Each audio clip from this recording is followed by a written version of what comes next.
আমার শাশুড়ি মা প্রচন্ড অসুস্থ হওয়ার জন্য আমাদের বিয়েটা দেখাশোনার ঠিক ১ সপ্তাহের মধ্যে সম্পন্ন করতে হয়। কারণ তিনি মারণ রোগে ভুগছেন। কখন আছেন, কখন নেই। ডাক্তারবাবু বলে দিয়েছেন, উনার হাতে আর বেশি সময় নেই। তাই উনি যা চান, তাই যেন করা হয়। আমার শাশুড়ি মায়ের একটা মাত্র ছেলে, তার বউকে দেখে যাওয়ার জন্য তিনি ছটফট করছেন।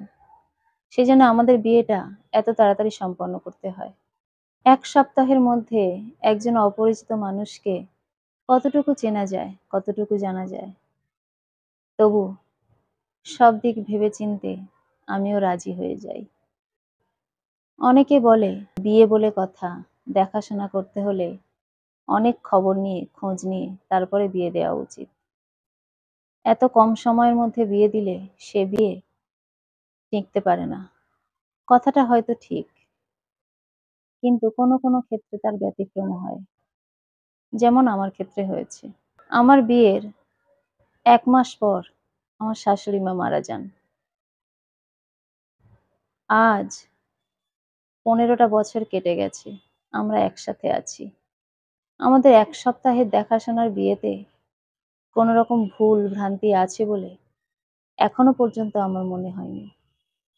বিয়ের পর থেকেই আমার ঘাড়ের উপরে সমস্ত দায়িত্ব এসে পড়ে। যেহেতু শাশুড়ি মা বিছানাসজ্জা, তাই সবকিছু আমার নিজের দায়িত্বে নিতে হয়েছে। আর বাড়িতে ২টো পুরুষ মানুষ, আমার স্বামী আর শ্বশুর। তারা সংসারের কিছু জানে না। আমি বাড়িতে ঢুকতে না ঢুকতেই আমার শ্বশুরমশাই আমাকে বলে দেন, বৌমা, তোমাকে বুঝিয়ে দেওয়ার মতো, দেখিয়ে দেওয়ার মতো কেউ নেই। তোমার শাশুড়ি মা বিছানাসজ্জা, তাই তুমি যা করবে তাই হবে। তুমি যেমনটা করবে, যেমন ভাবে চালাবে, তেমনই সবকিছু হবে।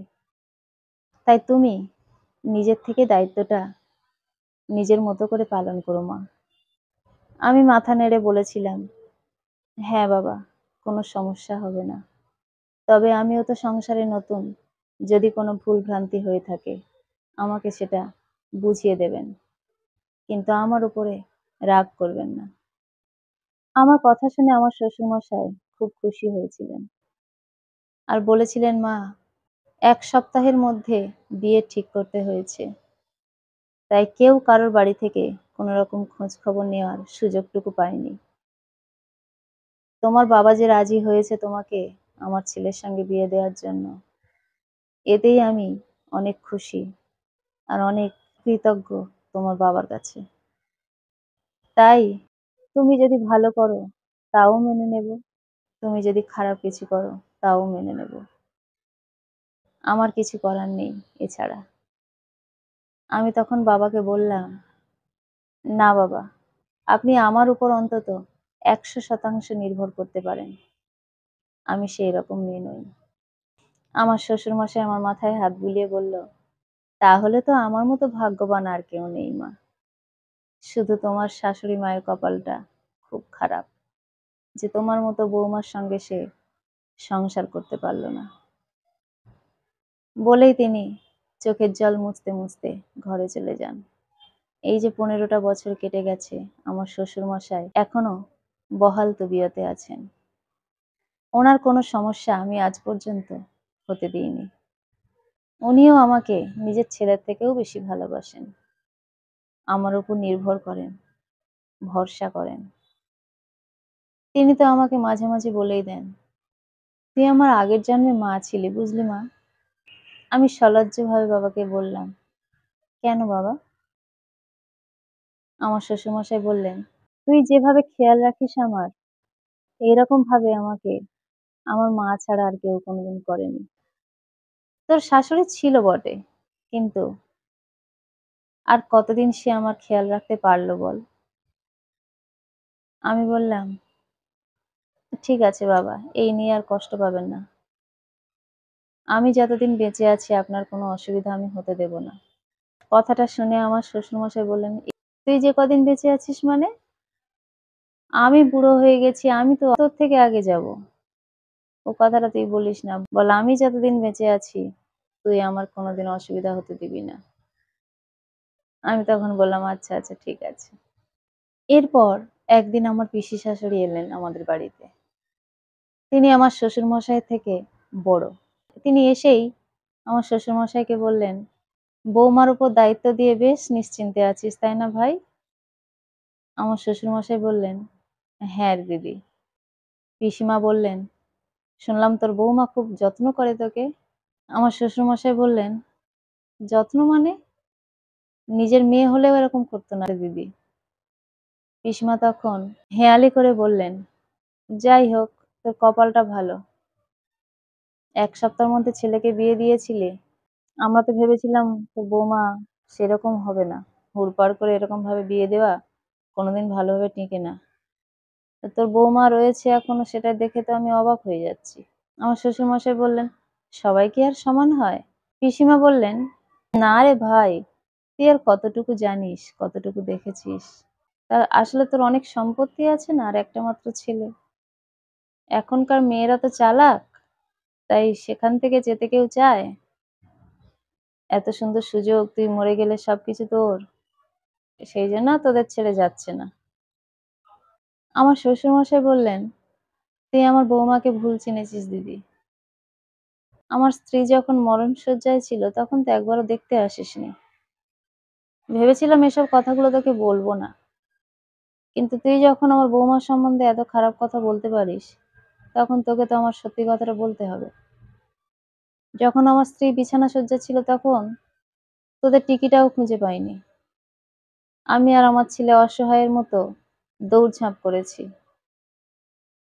আমার একমাত্র ভাগনা, ভাগ্নি কেউ আমাদের খোঁজ নেয়নি যে কিভাবে কি করছি, কোথায় যাচ্ছি, কোন ডাক্তারের কাছে নিয়ে যাচ্ছি। কোনোদিন খবর নিসনি। আর এখন আমার স্ত্রী মারা যাওয়ার বেশ এত বছর কেটে যাওয়ার পরে এখন এসেছিস ভাইয়ের খোঁজ করতে।" পিসিমা তখন একটু কাঁচুমাচু করে বলল, "না, আমি আসিনি ঠিকই, মাঝে, মাঝে তো তোকে ফোন করতাম বল।" আমার শ্বশুরমশাই বললেন, "ফোন তো করতিস কিন্তু সেটা কখন করেছিলি বলতো?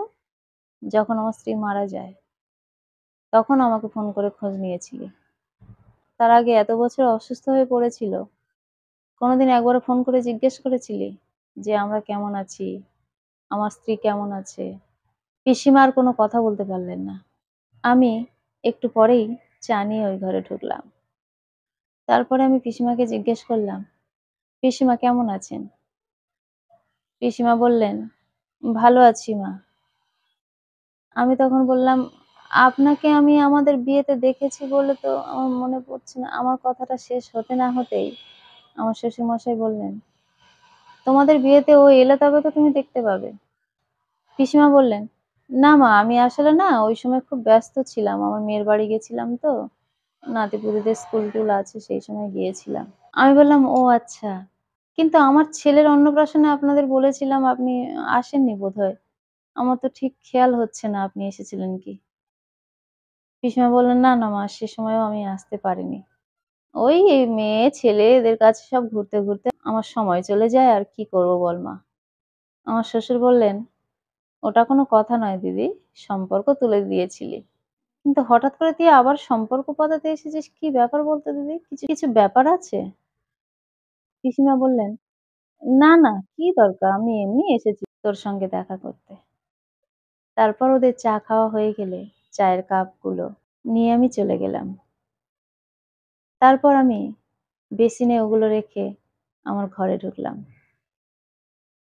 আমার ঘরে ঢুকতেই আমি শুনতে পেলাম ভাইকে বলছেন, "ভাই, একটু বিপদে পড়েছি, ওইজন্য তোর কাছে আমি এসেছি। তুই কিছু মনে করিস না।" আমার শ্বশুরমশাই বললেন, "কি বিপদ রে দিদি?" পিসিমা বললেন, "আমার না ৫০,০০০ টাকা লাগবে। তুই কি দিতে পারবি?" আমার শ্বশুরমশাই শুনে অবাক হয়ে গেলেন। ৫০,০০০ টাকা? এ তো তোদের হাতের ময়লা। তোর ছেলে বউ সব চাকরি করে, মেয়ে জামাই সবাই চাকরি করে। আর তুই ৫০,০০০ টাকা আমার কাছে চাইছিস? পিসিমা বললেন, "না, না, ওরা কেউ দিতে চাইছে না।" আমার শ্বশুরমশাই বললেন, "কি করবি টাকা?" পিসিমা বললেন, "আসলে আমার না একটা অপারেশন করতে হবে। ডাক্তার বলেছে খুব তাড়াতাড়ি সেই অপারেশনটা না করলে হয়তো অন্যদিকে চলে যাবে বিষয়টা। আমার শ্বশুরমশাই একটু চিন্তিত হয়ে বললেন, "কি হয়েছে তোর দিদি?" পিসিমা বললেন, "পেটের অসহ্য যন্ত্রণা হতো বুঝলি ভাই। সেই যন্ত্রণার জন্য ডাক্তার দেখিয়েছিলাম। ডাক্তার ১ম এ বুঝতে পারেনি। আসলে আমি তো হাতুড়ে ডাক্তার দেখাতাম। এই হাতুড়ে ডাক্তার দেখিয়ে সেইটা অনেক বড় কিছু হয়ে গেছে। সেটার জন্য আমার খুব ভুগতে হচ্ছে। ডাক্তারের কাছে গেছিলাম। বড় ডাক্তারের কাছে নিয়ে গেছিল অনেক বলা কওয়ার পর আমার ছেলে। সেখানে যেতেই বলেছে ৳৫০,০০০ খরচ হবে। এখনই অপারেশন করতে হবে। কি হয়েছে সেটা আমাকে বলেনি। শুধু এইটুকু জানি আমি যে অপারেশন করতে হবে। ছেলে বলল যে, "মা আমার কাছে তো এখন অত টাকা নেই। আমার বাচ্চাদের স্কুলের অনেক টাকা লাগে প্রতি মাসে তো। দিতে আমি মানে আমার হাতে কিছু থাকে না।" তারপর ও ওর বাপের বাড়িতে টাকা পয়সা দেয়। সেইজন্য ওর কাছে চাইতে পারব না। তুমি বোনের কাছে চেয়ে দেখো। ছেলের কথা শুনে মেয়ের কাছে বললাম। মেয়ে বলল, "মা আমার ছেলে-মেয়েদের সব স্কুলের খরচ আছে প্রচুর। তারপর একটা ফ্ল্যাট কিনেছি সেখানেও প্রচুর খরচ হচ্ছে। এখনই আমি দিতে পারব না।" ছেলের কাছে বললাম। ছেলে বলল, "আমি কি করব বলো মা? কিছু করার নেই আমার। তুমি টাকা কোথা থেকে পারো যদি জোগাড় করে এনে দাও, তাহলে আমি তোমাকে ওই অপারেশনটা করিয়ে দেওয়ার জন্য ডাক্তারকে বলব।" আমার শ্বশুরমশাই শুনে খুব অবাক হয়ে গেলেন। উনি বললেন, "দিদি, আমার স্ত্রী যখন অসুস্থ ছিল, কেন জানি না তোরা কেউ আমার সঙ্গে যোগাযোগও করিসনি। হয়তো টাকা পয়সা যদি চাই সেই ভেবে। এখন বুঝতে পারছি। আর এখন তুই নিজেই বিপদে পড়লি দিদি। আর বিপদে পড়ে তুই সেই ভাইয়ের কাছে এত বছর পরে এলি। কিন্তু ৳৫০,০০০ আমার কাছে তো নেই।" তখন আমি আর থাকতে পারলাম না। আমি ওই ঘরে গেলাম। গিয়ে বললাম, "বাবা, আপনি চিন্তা করবেন না। ৳৫০,০০০ ঠিক জোগাড় হয়ে যাবে। পিসিমা আপনি আপনার ছেলেকে বলে দিন টাকা জোগাড় হয়ে গেছে। আপনি খুব তাড়াতাড়ি অপারেশনটা করিয়ে নিন।" পিসিমা আমার কথা শুনে এতটাই খুশি হয়েছিলেন যে ওনার চোখ দুটো জলে ভিজে গেল। উনি আমাকে জড়িয়ে ধরে বললেন, "বৌমা, আমাকে তুমি ক্ষমা করে দাও। তোমার বিষয়ে আমি খুব খারাপ ভেবেছিলাম। কিন্তু তুমি যে এত ভালো মনের মেয়ে, সেটা যদি আগে জানতাম। তুমি পারলে আমাকে ক্ষমা করো।" আমি পিসিমাকে আলমারি থেকে ৳৫০,০০০ বের করে এনে দিয়ে বললাম, "আপনি সুস্থ হন পিসিমা। সুস্থ হয়ে কিন্তু আমাদের বাড়ি থেকে আবার ঘুরে যাবেন। আমি আপনাকে আবারও সুস্থ অবস্থায় দেখতে চাই।" পিসিমা আমার কথায় খুশি হয়ে টাকাগুলো নিয়ে চলে গেলেন। আমার শ্বশুরমশাই আমার মাথায় হাত বুলিয়ে বললেন, "মা, তোকে আমি তুই বলে ডাকি কেন জানিস? তুই আমার সন্তানের থেকেও বেশি। তাই তোকে আমি আর তুমি বলতে পারি না। আর তুই আমার কেন সন্তানের থেকে বেশি সেটা আজকে তুই আবারও প্রমাণ করে দিলি। তোর এই সাহায্যের জন্য আমার দিদিটা বাঁচবে।" নিজের ছেলে, বৌমা, মেয়ে, জামাই সবাই চাকরি করা সত্ত্বেও ৳৫০,০০০ তারা দিতে পারল না। আর তুই ওদের থেকে কত দূরের সম্পর্কের একজন। তুই তাকে এত বড় একটা সাহায্য করলি। শুধু সে নয়, আমিও হতবাক হয়ে গেছি। পরের জন্মে যেন আমি তোর সন্তান হয়ে জন্মাতে পারি। আমার শ্বশুরমশাইয়ের চোখের জল দেখে কিছু বলতে পারলাম না। আমি শুধু আমার শ্বশুরমশাইয়ের এই কথাগুলো শুধু মুগ্ধ হয়ে শুনছিলাম। আমার মুখ থেকে কোনো কথা বেরোচ্ছিল না। কলমে ও কণ্ঠে সোমা।